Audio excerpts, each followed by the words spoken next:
안녕하세요. 조현 목사입니다. 오늘은 요한계시록 12장을 읽을 차례인데요.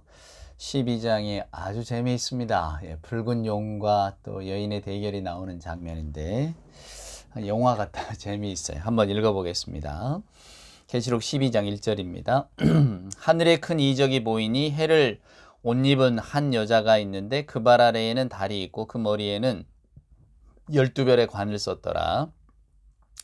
이 여자가 아이를 베어 해산하게 되며 아파서 애를 쓰며 부르짖더라. 하늘에 또 다른 이적이 보이니 보라, 한 큰 붉은 용이 있어 머리가 7이요 뿔이 10이라. 그 여러 머리에 7안간이 있는데 그 꼬리가 하늘의 별 3분의 1을 끌어다가 땅에 던지더라. 용이 해산하려는 여자 앞에서 그가 해산하면 그 아이를 삼키고자 하더니 여자가 아들을 낳으니 이는 장차 철장으로 만국을 다스릴 남자라. 그 아이를 하나님 앞과 그 보좌 앞으로 올려가더라.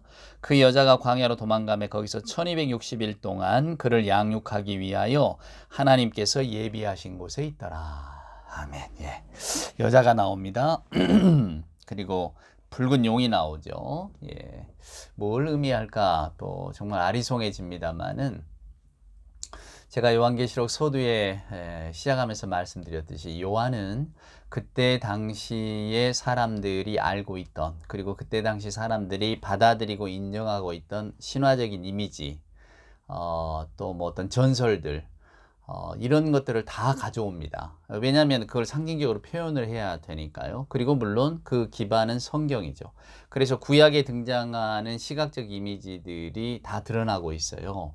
그러니까 요한계시록을 이해하려면 그때 당시 구약에서 요한이 말하고 있는 어떤 그 상징적인 언어들, 은유적, 즉 메타포들이 어떻게 가지고 있는가, 상징되어져 있는가, 또 요한이 쓰고 있는 오늘 용 같은 이야기를, 도대체 용은 여러분 상상 속의 동물이잖아요. 우리가 볼 수 없고 알 수 없는 건데, 도대체 고대 사람들이 용을 이야기하면 먼저 떠올리는 게 무엇이었는가, 이런 그 고대 사람들의 생각, 그들의 어떤 그 뭐랄까 전통 신앙, 이런 것들을 다 사용해서 저와 여러분에게 요한계시록을 들려주고 있다는 사실을 항상 마음에 두셔야 됩니다. 또 여기에는 그 숫자에 얽힌 여러 가지 신학적인 의미들이 있는 거죠. 자, 한번 보세요. 1절에 보면 하늘에 큰 이적이 보이니, 즉 지금 요한이 하늘에서 벌어지는 일들을 보는 겁니다. 이건 하늘에서 벌어지는 일들이지 땅에서 일어난 일들이 아니에요. 하늘에서 이런 일들이 있을 것이다 라고 하는 겁니다. 자, 이적을 보았는데 어떤 이적을 보았느냐? 해를 옷 입은 한 여자가 있는데 그 발 아래에는 달이 있고 그 머리에는 12별의 관을 썼더라. 자, 무슨 이야기입니까? 해를 옷 입은 한 여자다. 해를 옷 입었다는 것은 그만큼 밝았다는 뜻입니다. 그 여자가 뭔가 상처를 입었다는 뜻이 아니고 해입니다. 밝은 태양. 그러니까 밝은 빛으로 이렇게 감싸져 있는 한 여자를 보았다는 거예요. 근데 그 여자가 어떤 여자냐면 그 발 아래에는 달이 있고 그 머리에는 12별의 관을 썼다. 머리에는 12별이 있고 머리에는 달이 있었다. 무슨 이야기일까요, 여러분? 창세기 37장에 보면 요셉이 꿈을 꿉니다. 해와 달과 별이 자기에게 절을 하더라. 이제 이런 꿈을 꾸잖아요. 여기에서 아마도 이렇게 요한은 차용한 게 아닐까 생각이 되어지는데, 이 말은 뭐냐면 하늘의 권세를 가졌다는 거예요. 하나님이 인정하시는 사람이다. 그래서 해와 달과 별의 권세를 가진 여자라 그 말이에요. 천상의 존재인 거죠. 근데 여자를 꼭 사람으로만 여길 것이냐? 사람으로 여기니까 막 이 여자가 누구냐? 마리아다. 왜냐하면 한 아이를 낳았대잖아요. 막 이런 식으로 가버립니다. 이것은 상징을 모르는 이야기예요. 여러분, 옛적에는 뭐 제가 이 시간에 여러분들에게 다 설명드릴 수는 없지만 고대 세계의 신화적 어떤 그 해석들을 보면 말이죠. 도시라든가 또 어떤 그 사람들이 이렇게 살고 있는 삶의 울타리, 안전하고 보장된 곳, 이런 것들을 여자로 표현하는 경우가 많이 있어요. 그러니까 나중에 이제 우리도 요한계시록 읽어보면 큰 성 바빌론은 창녀다 이렇게 이야기하는 대목이 나오거든요.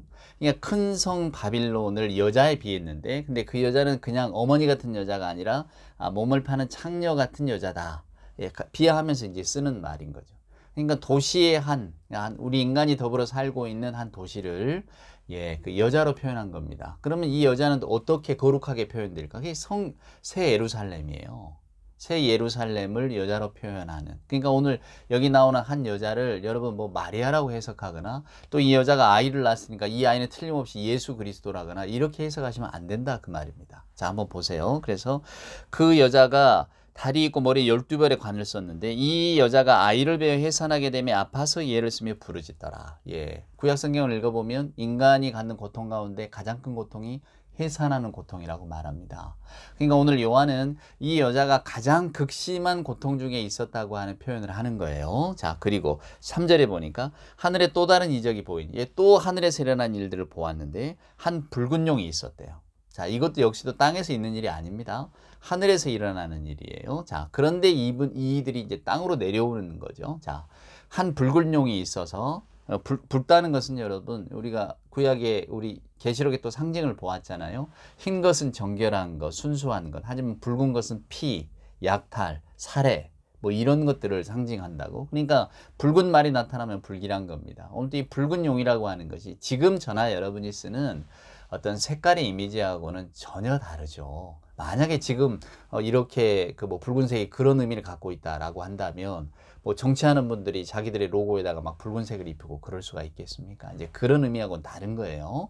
성경에 나오는 붉다라고 하는 의미, 특별히 계시록에 나오는 붉다라고 하는 의미는 그런 뜻을 내포하고 있다는 그 특수한 이 계시록의 정황 속에서 특별하게 주어지는 것들을 오늘날 우리가 살고 있는 어떤 그 일상생활에 적용하시면 안 된다 그 말입니다. 하여간 그래서 붉은 용이 있어서 근데 머리가 7이고 뿔이 10이래요. 머리는 7인데 뿔이 10이라. 제가 말씀드린 기억이 납니다만은 이상하잖아요. 아니 머리가 7이면 뿔도 7이든지 아니면 머리가 7이면 뿔이 14이든지 그래야 2개가 이렇게 날 거 아닙니까? 그럼 우리 생각인데 뿔이 10개면 어떤 놈은 뿔이 하나, 어떤 놈은 뿔이 둘 이상하잖아요. 그래서 여러분 숫자 이야기가 나오는 겁니다. 이제 나중에 1260일도 나오지만은 여자가 도망간 제가 성경에 있는 그 숫자 이야기를 여러분께 매번 해드렸습니다. 7, 10 이게 상징하는 게 여러분 뭔가요? 완전하다는 겁니다. 그러니까 붉은 용이 머리가 7이요, 뿔이 10개였다는 것은 이 용이라고 하는 것 자체가 가지고 있는 무시무시한 힘과 완전성을 말하는 거예요. 얘가 허접한 애가 아니다 그 말입니다.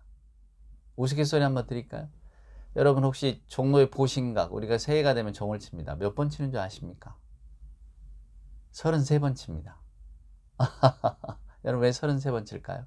또 하나 문제 드릴까요? 조선시대에 유일하게 여러분 그 출세할 수 있는 길은 과거에 급제하는 거잖아요. 문무과가 있었습니다만 주로 조선은 철학자의 나라, 성리학의 나라이니까 유학의 나라 아닙니까? 그러니까 문과가 앞섰죠. 자, 문과 합격자가 3년에 한 번 열리는 문과 합격자가 모두 몇 명이었는 줄 아세요? 지금 뭐 우리나라 사법시험 뭐 이제는 2017년 이후로 없어졌습니다만은 어떻습니까? 뭐 합격자 몇 명이다? 33명이에요. 그러니까 조선시대 기록에 보면 그 시험을 보려고 조선 후기에는 뭐 수만 명, 많게는 10만 명까지 몰렸다 그러는데 10만 명 가운데 33명 되려면 얼마나 어려웠을까? 33입니다. 33. 3, 3의 의미가 있을 것 같지 않습니까? 우리가 그 독립선언서 발표했죠. 5등은 자해야 뭐 나오는 이야기 말입니다. 우리가 학교 다닐 때 배웠잖아요. 예, 그 독립선언서 그 기초한 분이 모두 몇 분인가요? 33명이시잖아요. 이 33이라는 게 여러분 뭘 의미하느냐면 그래서 이게 상징이나 이런 게 무서운 겁니다, 여러분. 그 불교가 이렇게 우리로 말하면 천국이죠. 하나님의 나라, 거룩한 성 새 예루살렘. 우리가 지금 이렇게 그려보고 있듯이 불교가 말하는 그 천국의 천계의 세상은 수미산입니다. 수미산이라고 하는 곳이 천상의 산이에요. 부처가 살고 있는 곳이죠.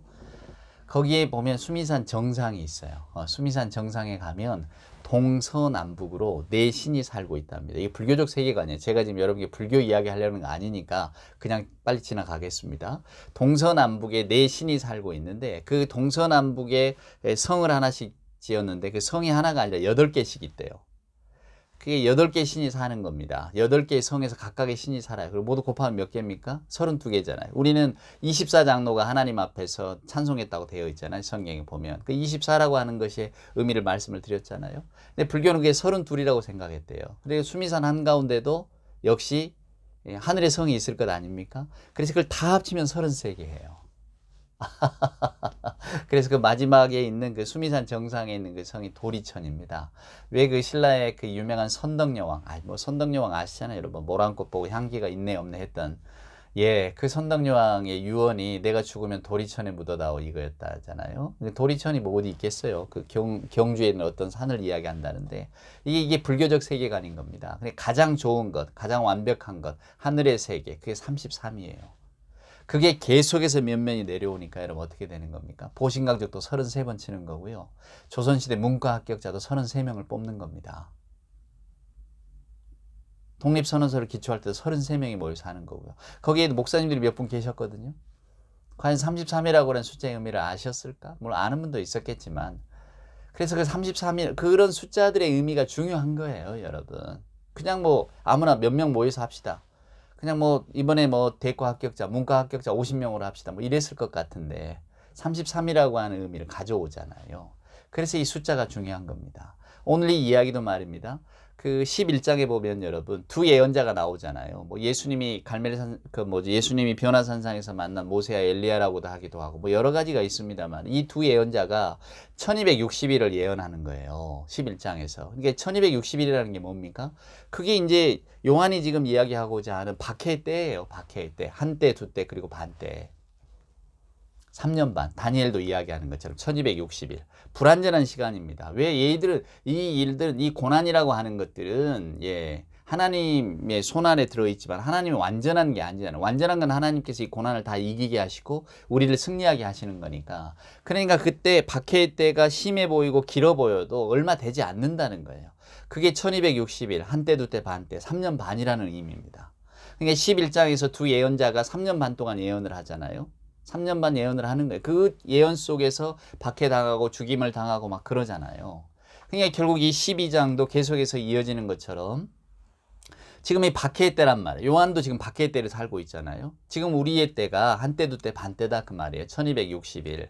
근데 그때 동안에 우리는 엄청난 고난을 당할 것이다. 여러분. 예, 내가 지금 그 고난에 대한 예언을 하고 있다는 거예요. 그게 뭡니까? 하늘의 전쟁으로 묘사를 하는 거예요. 바울이 말한 것처럼 우리들의 싸움은 혈과 육에 관한 게 아니에요. 하늘과 정사에 관한 것이지.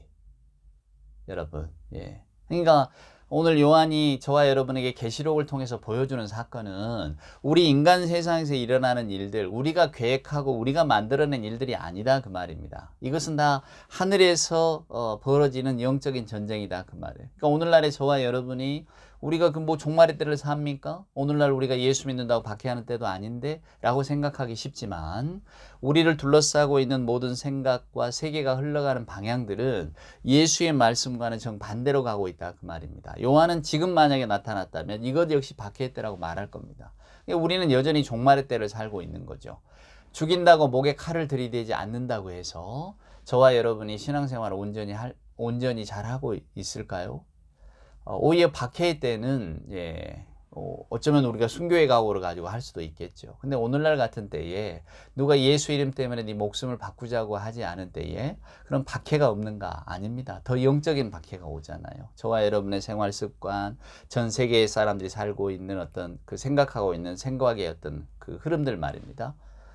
드러내놓고 뭐 이렇게 신은 없다, 하나님은 안 계신다 이렇게 말하는 분들도 많고 우리 역시도 때때로는 하나님이 없는 것처럼 살아가는 경우가 많잖아요. 그러니까 이렇게 전적으로 크게 영적인 세계를 아울러 보시라 그 말입니다. 그러면 지금도 여전히 여자와 또 이 붉은 용의 싸움이 계속되고 있다는 걸 아실 겁니다. 자, 한번 그 다음에 더 보실래요? 자, 4절입니다. 그 꼬리가 하늘의 별 3분의 1을 끌어다가 땅에 던지더라. 그 말은 이 용의 어떤 그 힘이라고 하는 것이 그만큼 무시무시하고 거대한다는 겁니다. 하늘의 별들을 다 끄집어 내릴 정도로. 그런데 용이 해산하는 여자 앞에서 그가 해산하면 그 아이를 삼키고자 하더니 자, 여자가 해산의 고통을 갖고 있다고 했습니다. 여자가 이 아이를 낳으려고 하니까 이 뭐예요? 잡아먹겠다고 기다리고 있었대잖아요. 그래서 자, 근데 5절에 보니까 여자가 아들을 낳으리니 이는 장차 철장으로 만국을 다스릴 남자라. 그 아이를 하나님 앞과 그 보좌 앞으로 올려가더라. 혹자들은 예수 그리스도다 이렇게 말하는 사람도 있습니다. 또 여기 보니까 뭐 철장으로 만국을 다스릴 남자라. 또 스스로가 뭐 내가 그런 남자다 이렇게 주장하는 이도 있더라고요. 하기는 뭐 어떡합니까? 그거 다 여러분들이 돌봐주셔야 되는데 그런 사람들을 만나면 뭐 우리나라에 뭐 재림 예수가 10명 뭐 이때잖아요. 하나님도 3분 계신다는데 뭐 할 말이 없죠. 왜 이런 이단 사이비들이 판을 칠까? 이런 특별히 이 묵시록을 가지고 마치 정감록처럼 말입니다. 세상의 종말이 내일이라도 올 것처럼 이야기하면서 자기들의 어떤 욕심을 채워가는 거거든요. 결국은 자기 욕심을 채우는 겁니다. 경제적으로 착취하고 뭐 여러 가지로 왕노릇 하겠다는 거죠. 사람을 부리면서. 근데 왜 사람들이 거기에 빠질까? 그것은 결국 욕망의 고리와 맞닿아 있기 때문은 아닐까 싶어요. 내가 이 세상을 잘 이겨나갈 어떤 자신은 없고, 그렇다고 뭐 미래를 생각하면 불투명하고, 또 불안하잖아요. 불안한 세계 속에서. 그러나 내가 뭔가 이 든든한 걸 믿고 있으면, 붙들고 있으면 좀 괜찮지 않을까? 더군다나 뭐 왕노릇까지 하게 해준다는데 그런 말들 때문에 좀 이렇게 마음을 빼앗기려서 그런 건 아닐까 생각을 해봤어요. 그래서 이런 사이비 이단들이 판칠 때에 뭐 젊은 사람들 여기에 넘어가겠나 그냥 뭐 이렇게 하여간 잘 그런 부분에 분별력이 없는 분들이 많이 넘어가겠지 생각했는데 뭐 신천지단 같은 경우는 젊은 사람들이 많이 들어가잖아요. 그게 뭘까를 생각해 봐요, 저도. 아마도 그것은 불확실한 미래에 대한 어떤 그 일종의 도피가 아닐까도 생각을 해 봅니다. 그렇잖아요. 미래를 내가 계획하고 내가 또 이렇게 살아나가려면 여러 가지 내게 요구되는 게 많은데 신천지는 그런 걸 다 없애버리잖아요. 와라. 와서 우리에게 충성하면 14만 4천. 우리가 그 거룩한 성도 안에 들어가서 신천 신지가 열리면 이 세상의 모든 물권, 용권, 그러니까 재산, 힘 다 우리에게 온단 말이에요. 그럼 우리가 굳이 지금 공무원 시험 준비하려고 애 안 써도 되고, 스펙 쌓으려고 뭐 해외 유학 안 다녀도 되고, 인턴 찾아다니지 않아도 되고, 그런 것 아니겠어요? 그러니까 결국은 현실을 도취시킴으로써, 현실을 어떤 담보 삼아서 그 사람 인생을 걷어내버리는 거죠. 나중에 후회하면 이제 다시 현실로 돌아가기가 여러분 어렵잖아요. 그래서 거기에서 빠져나오기도 힘든 게 아닌가 생각합니다. 하여간 지금 이단 강의는 아니니까. 자, 그래서 이 여자를 뭘로 볼 거냐? 마리아가 아니라고 말씀을 드렸어요. 그럼 이 아이도 누구냐? 그럼 예수 그리스도는 아닌 거죠. 하지만 하나님 아까 그 보좌 앞으로 올려가더라. 철장을 가지고 만국을 다스릴 남자라. 이러니까 우리가 이건 예수가 아닌가 이렇게 생각하기 쉽지만 결국 이것이 상징하는 것은 여인과 그 여인이 해산한 존재는 결국은 교회입니다, 여러분. 우리가 믿는 사람들을 이야기하는 거예요. 아무리 용이 우리를 잡아먹으려고 발악을 해도 용이라고 하는 것은 결국은 사단의 세력인 거죠. 여러분 원래 사단이라고 하는 말이 히브리 말입니다. 참소하는 자, 고발하는 자라는 뜻이에요. 그게 지금 고유 명사처럼 우리가 쓰이잖아요. 신약에서는 헬라어로는 디아블로 이런 식으로 이야기하는데 그러니까 어떤 그 힘을 가진 영적인 존재다는 거죠. 뭔가 이렇게 인격적인 실체를 가지고 있다고 그려지는 거예요. 성경에서 보면. 그러니까 어떤 사람이 악의 충동에 휩쓸렸다는 것은 그를 이렇게 몰고 가는 뭔가 강력한 힘이 있었다라고 말을 하고 있는 겁니다. 이게 성경이 말하는 사단의 존재예요. 분명하게 뭘 이렇게 우리에게 들려주고 있지는 않지만 예스겔서나 이런 걸 보면 타락한 천사다 이렇게 말하고도 있습니다만은 하여간 이 사단의 존재는 그렇습니다. 오늘 이 붉은 용도 마찬가지예요. 저와 여러분 믿음의 공동체를 깨려고 하는 악한 세력이라고 보시면 됩니다. 당연히 요한의 세대에서는 로마죠. 로마와 로마 황제와 그들을 박해하는 교회를 박해하는 모든 존재들을 말하는 거죠. 그래서 이 붉은 용이 힘이 있어요. 그래서 이 붉은 용이 지금 여인이 해산하면 그 아이를 먹어버리려고 없애버리려고 기다리고 있는데 어떻습니까? 하나님의 보좌 앞으로 올려간다는 거예요. 어떻게 올라갔는지 성경은 나와 있지 않지만 보호하심 아래 결국 교회는 지켜진다는 겁니다. 아무리 용이 이 세상의 거대한 세력이 우리를 없애버리려고 해도 교회는 보존된다는 거예요. 왜? 하나님께서 보호하시니까. 그래서 제가 말씀드린 것처럼 요한계시록의 결론은 교회는 승리한다예요. 믿음은 승리한다. 이게 바로 요한계시록이 저와 여러분에게 던져주는 분명한 진리입니다. 자, 그래서 올라갔어요. 그리고 6절에 봅니다. 그 여자가 광야로 도망하며 이제 땅의 일이 됐죠. 거기서 1260일 동안 그를 양육하기 위하여 하나님께서 예비하신 곳에 있더라. 이 여자가 아이를 보호하고 있습니다. 하나님이 예비하신 곳이라고 하는 것은 하나님이 지키시는 곳이죠. 중요한 게 이겁니다. 1260일. 한때 두때 반때란 말이야. 3년 반. 불완전한 시기입니다. 박해의 불완전한 시절. 그러니까 이게 그 수라고 하는 것 자체가 불완전한 거죠. 사단이 마치 왕노릇 하는 것 같은 시대잖아요. 박해하고. 그러니까 이 여자가 숨어 있잖아요. 이 아이를 품고. 결국 이걸 상징적으로 보면 지금 박해를 받고 있는 지금 아시아의 교회들, 또 로마의 황제의 이름으로 요한을 밤모섬에 귀양 보내고 믿는 자들은 다 색출한다고 하는 이 무시무시한 위협 속에서 그러면 믿는 자들이 어떻게 살아나야 될까? 거기에 대한 지금 예언을 우리에게 들려주고 있는 겁니다. 그런 일이 있고 용이 삼키려고 하지만 그러나 우리는 보호받을 거다. 왜 이 여자가 하나님이 예비하신 곳으로 가서 이 아이를 양육을 하잖아요. 그리고 나중에 이 아이는 어떻게 됩니까? 이 하늘로 올라가잖아요. 하나님 앞과 그 보호자 앞으로 올려가리라 라고 하니까 이 여자와 아이의 관계를 여러분이 잘 이렇게 상징적으로 보셔야 됩니다. 단정적으로 이것이 뭐다라고 말할 수는 없지만 오히려 뭐 단정적으로 여자는 마리아고 아이는 예수로 이렇게 이야기하는 것은 말도 안 되는 자기 생각 해석이고요. 성경은 전체적으로 지금 이 여자와 아이의 존재에 대해서 그렇게 교회와 믿는 자들 그리고 박해하는 세력들 이런 것들로 지금 여자 아이 용으로 상징해서 보여준다고. 7절에 보면 하늘에 전쟁이 있다. 이것 역시도 하늘에 큰 이적이 보이니 또 하늘에서 이적을 보이니 용과 여인 나온 것도 하늘의 이적이잖아요. 또 하늘에서 일어난 일들을 본다 그 말입니다. 미가엘과 그의 사자들이 용과 더불어 싸울세 용과 그의 사자들도 싸우라 이기지 못하여 다시 하늘에서 그들이 있을 곳을 얻지 못한지라. 큰 용이 내쫓기니 옛뱀 곧 마귀라고도 하고 사단이라고도 하며 온 천하를 깨는 자라. 그가 땅으로 내쫓기니 그의 사자들도 그와 함께 내쫓기니라. 여러분 이것이 용과 여자 사건 이후에 또 다른 사건이 일어났다 이렇게 보시면 안 되고요. 비슷한 일들을 다시 한번 반복해서 예언을 하는 겁니다. 한 번 더 그 환상을 보는 거죠. 하늘의 전쟁.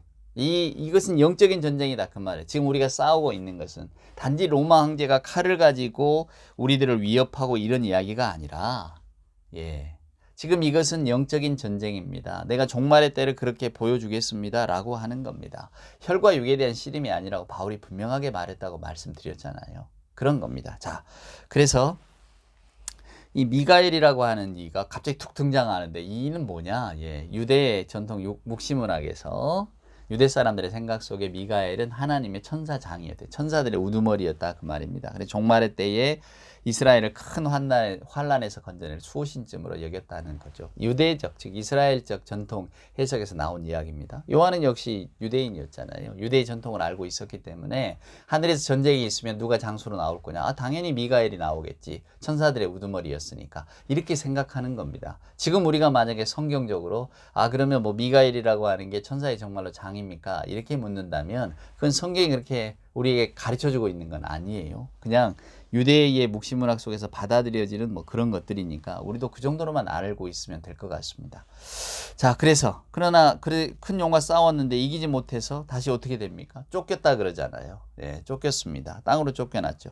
옛뱀 곧 마귀라고도 하고 사단이라고도 하는 옛뱀 창조 때 그 에덴 동산의 뱀이 여러분 생각나지 않으십니까? 그 뱀을 이야기합니다. 그리고 이제 뭐 사단이라고 하기도 하고 뭐 고발하는 자 참소하는 자가 이렇게 고유명사처럼 바뀌었다고 말씀드렸잖아요. 디아블로 악한 힘을 가진 에스겔이나 이사야서에 보면 이런 사단의 힘들에 대한 이야기가 또 등장을 하니까 요한이 지금 그 이미지를 가지고 이렇게 설명을 하고 있는데 10절입니다. 내가 또 들으니 하늘에 큰 음성이 있어 이르되 이제 우리 하나님의 구원과 능력과 나라와 또 그의 그리스도의 권세가 나타났으니 우리 형제들을 참소하는 자 곧 하나님 앞에서 밤낮 참소하는 자가 쫓겨났고 곧 또 우리 형제들이 어린 양의 피와 자기들을 증언하는 말씀으로써 그를 이겼으니 그들은 죽기까지 자기들의 생명을 아끼지 아니하였도다. 그러므로 하늘과 땅 그 가운데 거하는 자들은 즐거워하라. 그러나 땅과 바다는 화 있을진저 이는 마귀가 자기의 때가 얼마 남은 줄 알므로 크게 분내어 너희에게 내려갔음이라 하더라. 지금 이 박해 시절을 이렇게 표현하는 겁니다. 하늘에 큰 전쟁이 있어서 내어 쫓기고 그들이 땅에 내려와서 지금 어떤 일을 하고 있느냐? 우리를 박해하고 있다 그 말이에요. 그러니까 믿는 자들, 박해받는 자들에게 이것은 하늘의 전쟁이고 그러나 하늘의 전쟁이기 때문에 하나님께서 이것들을 전부 다 다스리시고 수습하실 거고 승리하실 거라는 확신을 주는 겁니다.